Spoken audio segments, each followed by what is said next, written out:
Hello friends, ಇವತ್ತು ಮೊಸರನ್ನ ಬಿಸಿಬೇಳೆಬಾತು ಖಾರ ಬುಗ್ಗಿ ಮಾಡ್ತೀನಿ ಬನ್ನಿ. ಒಂದು ಬಾಣಲೆ ಇಟ್ಕೋಬೇಕು. ಒಂದು 3 ಟೀ ಸ್ಪೂನಷ್ಟು ಎಣ್ಣೆ ಹಾಕ್ಕೊಂಡಿದ್ದೀನಿ. ಒಂದು ಸ್ವಲ್ಪ ಸಾಸಿವೆ ಜೀರಿಗೆ ಹಾಕ್ಕೊಳ್ತಾ ಇದ್ದೀನಿ. ಅನಂತರ ಸ್ವಲ್ಪ ಗೋಡಂಬಿ ಹಾಕ್ಕೊಳ್ಬೇಕು. ನಂತರ ಸ್ವಲ್ಪ ಕರಿಬೇವು, ಒಂದು ಒಣಮೆಣಸಿನಕಾಯಿ ಹಾಕ್ಕೊಳ್ಬೇಕು. ಈಗ ಇದು ಒಗ್ಗರಣೆ ಹಾಕಿದೆ. ಈಗ ಸ್ವಲ್ಪ ಇವನ್ನ ತಕ್ಕೊಳ್ತೀನಿ. ನಂತರ ಪುನಃ ಹಾಕ್ಕೊಳ್ತೇನೆ. ಅಂದರೆ ಈಗ ಸ್ವಲ್ಪ ಕ್ಯಾಪ್ಸಿಕಮ್, ರೆಡ್ ಮತ್ತು ಯೆಲ್ಲೋ, ಇದು ಒಂದು ನಿಮಿಷ ಫ್ರೈ ಮಾಡಿಕೊಂಡ್ರೆ ಸಾಕಾಗುತ್ತೆ. ಇದು ಕ್ಯಾಪ್ಸಿಕಮ್ಮು 1 ನಿಮಿಷ ಆಗಿದೆ. ನಾನು ಸ್ವಲ್ಪ ಒಂದು 5-6 ಕೊತ್ತಂಬರಿ ಬೀಜದ ಪುಡಿ ಹಾಕ್ಕೊಳ್ತಾ ಇದ್ದೀನಿ. ಅದು ನಾನು ಮಸಾಲೆ ಪುಡಿ, ಬಿಸಿಬೇಳೆಬಾತ್ ಮಸಾಲೆ ಪುಡಿ ಬಳಸ್ತಾ ಇದ್ದೀನಿ. ಅದರಿಂದ ಪುಡಿ ಮುಂಚೆನೇ ಮಾಡಿರೋದ್ರಿಂದ ಸ್ವಲ್ಪ ಫ್ಲೇವರ್ಗೋಸ್ಕರ ಕೊತ್ತಂಬರಿ ಬೀಜ ಹಾಕ್ಕೊಂಡಿದ್ದೀನಿ. ಬಿಸಿಬೇಳೆಬಾತ್ ಪೌಡ್ರನ್ನು ನೀರಲ್ಲಿ ಕಲಿಸ್ಬಿಟ್ಟು ಹಾಕ್ಕೊಳ್ತಾ ಇದ್ದೀನಿ. ಒಂದು 2 ನಿಮಿಷ ಚೆನ್ನಾಗಿ ಫ್ರೈ ಆಗಬೇಕು. ಇದು 2 ನಿಮಿಷ ಆಗಿದೆ, ಚೆನ್ನಾಗಿ ಫ್ರೈ ಆಗಬೇಕು. ಸೈಡಲ್ಲೆಲ್ಲ ಎಣ್ಣೆ ಬರ್ತದೆ. ತರಕಾರಿಗಳನ್ನ ಹಾಕ್ಕೊಳ್ತೀನಿ, ಬೇಳೆ ಮತ್ತು ತರಕಾರಿ.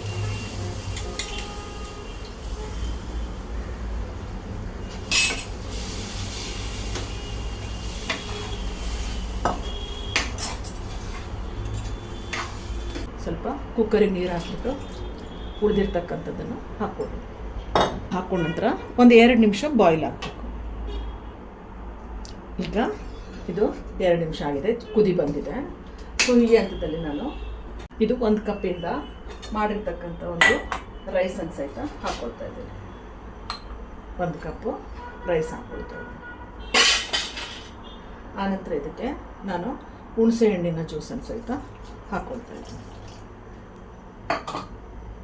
ನಂತರ ಇದು ರುಚಿಗೆ ತಕ್ಕಷ್ಟು ಉಪ್ಪನ್ನು ಹಾಕ್ಕೊಳ್ಬೇಕು.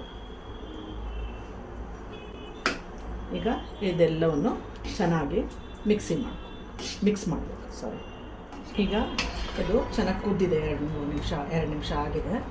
ಸೊ ಇದು ಈಗ ಬಿಸಿಬೇಳೆಬಾತು ದಿಢೀರ್ ಮತ್ತು ತಕ್ಷಣ ಇಮಿಡಿಯೇಟಾಗಿ ಈಸಿಯಾಗಿ ಮಾಡ್ತಕ್ಕಂಥ ಒಂದು ಬಿಸಿಬೇಳೆಬಾತು ಲಂಚ್ ಬಾಕ್ಸಿಗೋಸ್ಕರ ರೆಡಿಯಾಗಿದೆ.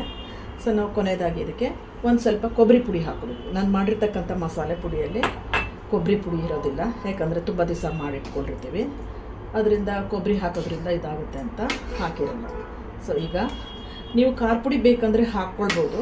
ನಾನು ಖಾರ ಜಾಸ್ತಿ ತಿನ್ನಲ್ಲ, ಆದ್ದರಿಂದ ಕಡಿಮೆ ಹಾಕ್ಕೊಳ್ತೀನಿ. ಬೇಕು ಅಂದರೆ ನೀವು 1 ಟೀ ಸ್ಪೂನಷ್ಟು ಖಾರ ಪುಡಿಗೆ ಕೊತ್ತಂಬರಿ ರೆಡಿಯಾಗಿದೆ. ಸರ್ವಿಂಗ್ ಬೌಲ್ಗೆ, ಇದು ಬಾಕ್ಸಿಗೆ ಹಾಕ್ಕೊಳಲ್ಲ, ಲಂಚ್ ಬಾಕ್ಸಿಗೆ. ಸ್ಟವ್ ಆಫ್ ಮಾಡಿಕೊಂಡು ಲಂಚ್ ಬಾಕ್ಸಿಗೆ ಹಾಕಿ.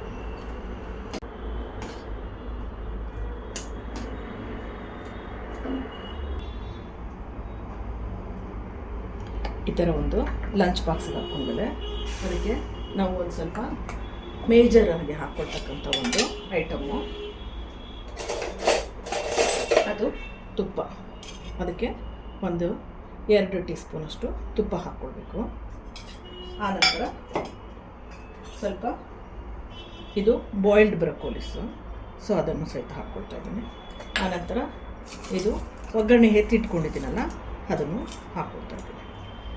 ಸೊ ಈಗ ಬಿಸಿಬೇಳೆಬಾತು ದಿಢೀರೆಂದು ಮತ್ತು ಈಸಿಯಾಗಿ ಮಾಡ್ತಕ್ಕಂಥ ಒಂದು ಬಿಸಿಬೇಳೆಬಾತು ರೆಡಿ ಆಗಿದೆ. ಸೊ ಈಗ ಲಂಚ್ ಬಾಕ್ಸಿಗೆ ರೆಡಿ ಮಾಡ್ಕೊಂಡಿದ್ದೀನಿ. ಸೊ ಇದ್ರ ಜೊತೆಗೆ ಇನ್ನೊಂದು ಐಟಮ್ ಮಾಡ್ಕೊಳ್ಳೋಣ ಬನ್ನಿ. ಸಪ್ಪೆ ಬೂಂದಿ ಕಾಳು ಮಾಡ್ಕೊಂಡಿದ್ದೀನಿ. ಬಿಸಿಬೇಳೆಬಾತಿಗೆ ಕಾಂಬಿನೇಷನ್ ಇದು. ಸೊ ಇದಕ್ಕೆ ನಾನು ಒಗ್ಗರಣೆ ಹಾಕೋಬೇಕು. ಸಪ್ಪೆದಿದು, ಅದರಿಂದ ಒಗ್ಗರಣೆ ಮಾಡ್ಕೊಳ್ಳೋಣ. ಒಗ್ಗರಣೆ ಮಾಡ್ಕೊಳ್ಳೋಕ್ಕೆ 1 ಟೀ ಸ್ಪೂನಷ್ಟು ಎಣ್ಣೆ ಹಾಕ್ಕೊಂಡಿದ್ದೀನಿ. ಎಣ್ಣೆ ಕಾದಿದೆ, ಅದಕ್ಕೆ ನಾನು ಸ್ವಲ್ಪ ಬೆಳ್ಳುಳ್ಳಿ ಹಾಕ್ಕೊಳ್ತಾ ಇದ್ದೀನಿ ಒಗ್ಗರಣೆಗೆ. ಇದು ಮೇಜರು ಇದಕ್ಕೆ. ಕರಿಬೇವು, ಒಂದು ಸ್ವಲ್ಪ ಒಣಮೆಣಸಿನಕಾಯಿ. ಇದು ಫ್ರೈ ಆಗಿದೆ. ಈಗ ಇದಕ್ಕೆ 1 ಚಿಟಿಕೆಯಷ್ಟು ಅರಿಶಿನ ಪುಡಿ ಹಾಕ್ಕೊಳ್ತಾ ಇದ್ದೇನೆ.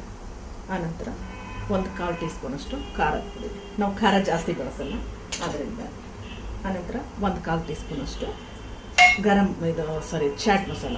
ಸೊ ಇವನ್ನೆಲ್ಲ ಹಾಕ್ಬಿಟ್ಟು ನಾನು ಮಾಡಿರ್ತಕ್ಕಂಥ ಒಂದು ಸಪ್ಪೆ ಬೂಂದಿ ಹಾಕ್ಕೊಳ್ತಾ ಇದ್ದೀನಿ. ಹಾಕ್ಕೊಂಡ್ಬಿಟ್ಟು ಈಗ ಇದನ್ನು ಕಲಿಸ್ಕೊಬೇಕು ಚೆನ್ನಾಗಿ.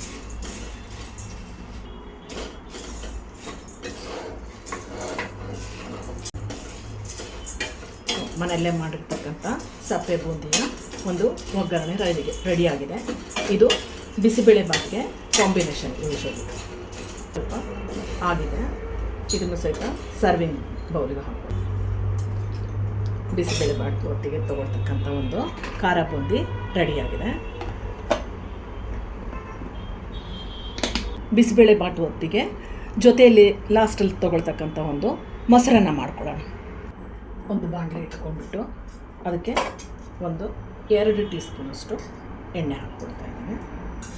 ಸಾಸಿವೆ ಜೀರಿಗೆ ಹಾಕ್ಕೊಳ್ತಾ ಇದ್ದೀನಿ. ಗೋಡಂಬಿ, ಸ್ವಲ್ಪ ದ್ರಾಕ್ಷಿ, ಒಂದು ಹಸಿಮೆಣಸಿನಕಾಯಿ ಸಣ್ಣದಾಗಿ ಕಟ್ ಮಾಡ್ಕೊಂಡಿದ್ದೀನಿ. ನಂತರ ಒಂದು ಸ್ವಲ್ಪ ಕರಿಬೇವು ಮೆಣಸು,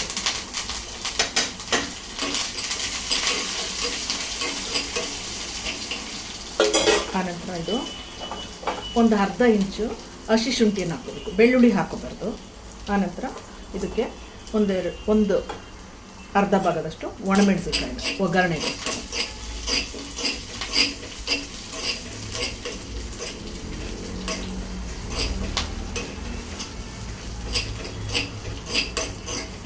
ಈಗ ಮೊಸರನ್ನದ ಒಗ್ಗರಣೆ ರೆಡಿ ಆಗಿದೆ. ಸ್ವಲ್ಪ ಕೊತ್ತಂಬರಿ ಹಾಕಿ.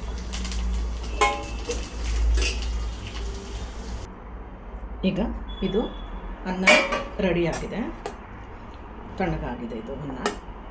ಸೊ ಇದಕ್ಕೆ 4 ಟೇಬಲ್ ಸ್ಪೂನಷ್ಟು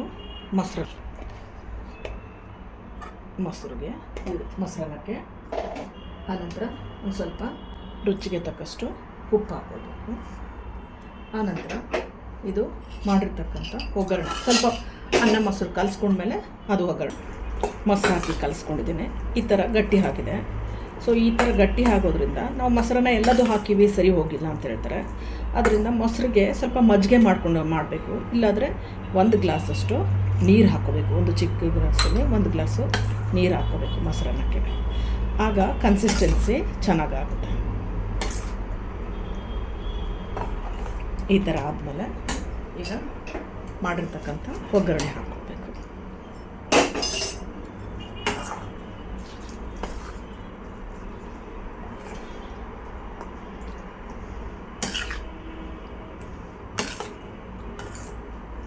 ಮಾಡಿರ್ತಕ್ಕಂಥ ಒಗ್ಗರಣೆ ಹಾಕ್ಕೊಂಡ್ಮೇಲೆ ಆನಂತರ ಒಂದು ಮುಷ್ಟಿಯಷ್ಟು ದಾಳಿಂಬೆ ಬೀಜ ಹಾಕೋಬೇಕು.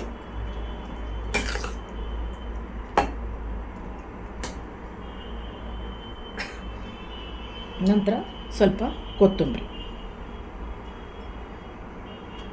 ಈಗ ಇದು ಮೊಸರನ್ನ ರೆಡಿಯಾಗಿದೆ.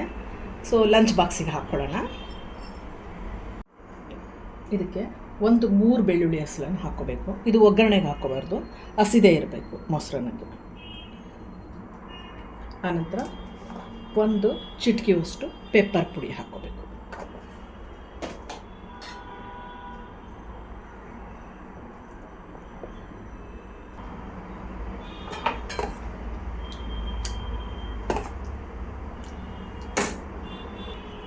ಈಗ ಮೊಸರನ್ನ ಲಂಚ್ ಬಾಕ್ಸಿಗೆ ಹಾಕ್ಕೊಂಡಿದ್ದೆ, ರೆಡಿಯಾಗಿದೆ. ಸೊ ಇದಕ್ಕೆ ನಾನು ಸ್ವಲ್ಪ ಮಲ್ಬರೀಸ್ ಹಾಕ್ಕೊಳ್ತಾ ಇದ್ದೇನೆ ಮೇಲ್ಗಡೆ, ಅಲಂಕಾರಕ್ಕೋಸ್ಕರ ಮಲ್ಬರೀಸ್ ಹಾಕ್ಕೊಳ್ತಾ ಇದ್ದೇನೆ.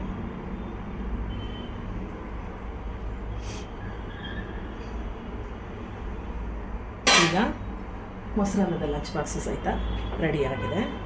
ಕ್ಯಾಪ್ ಹಾಕ್ಕೊಳ್ಳೋಣ.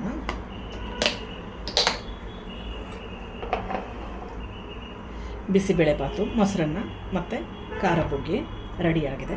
ಸೊ ನೀವು ಮನೆಯಲ್ಲಿ ಒಮ್ಮೆ ಈ ಥರ ಆಗಿ ಮೊಸರನ್ನ ಬಿಸಿಬೇಳೆಬಾತು ಖಾರವನ್ನು ಮಾಡಿಬಿಟ್ಟು ಟೇಸ್ಟ್ ಮಾಡಿ, ಲೈಕ್ ಮಾಡಿ, ಶೇರ್ ಮಾಡಿ. Bye bye, thank you.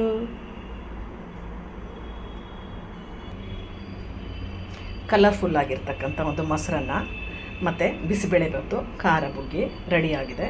So ನೀವು ಇದೇ ಥರನಾಗಿ ಕ್ವಿಕ್ಕಾಗಿ ಮತ್ತು ಈಸಿಯಾಗಿ ಮಾಡ್ತಕ್ಕಂಥ ಬಿಸಿಬೇಳೆಬಾತನ್ನು ಮನೇಲಿ ಒಮ್ಮೆ ಟ್ರೈ ಮಾಡಿ, ಲೈಕ್ ಮಾಡಿ, ಶೇರ್ ಮಾಡಿ. Bye bye. Thank you.